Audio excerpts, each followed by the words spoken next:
Saturday morning அன்னைக்கு காலையில என்னோட டே பாத்தீங்கன்னா 4 o'clock ஸ்டார்ட் ஆயிடுச்சு. ஃபர்ஸ்ட் எழுந்து கொஞ்ச நேரம் பிராக்டிஸ் பண்ணிட்டு அதுக்கப்புறமா தான் காலேஜுக்கு கிளம்ப ஆரம்பிச்சேன். எக்ஸாம்ஸ்க்கு கண்டிப்பா பிராக்டிஸ் சாரி தான் வியர் பண்ணிட்டு போனோம். அதனால பீரோல இருந்து தேடி கண்டுபிடிச்சு எடுத்து கட்டியாச்சு.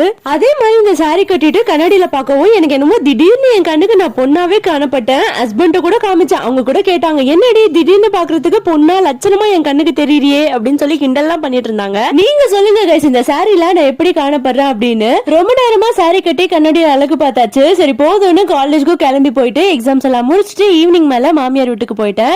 அங்க போய் நல்லா சாப்பிட்டு தூங்கி ரெஸ்ட் எடுத்துட்டு ஈவினிங் மேல கரெக்டா ஒரு 6 மணிக்கா நானும் என் அக்கா பொண்ணு ஷாப்பிங் வந்து போயிருந்தோம். நாளைக்கு என்னோட க்ளோஸ் ஃப்ரெண்ட்னு சொல்ல முடியாது, க்ளோஸான அக்கா. குட்டி வயசுல இருந்து நானும் அவங்கள தான் ஒன்னா டான்ஸ் வந்து கத்துக்கிட்டோம். சோ அவங்களோட ஃபர்ஸ்ட் பேட்ச் ஸ்டூடெண்ட்டுக்கு வந்து சலங்க பூஜை வந்து வச்சிருந்தாங்க.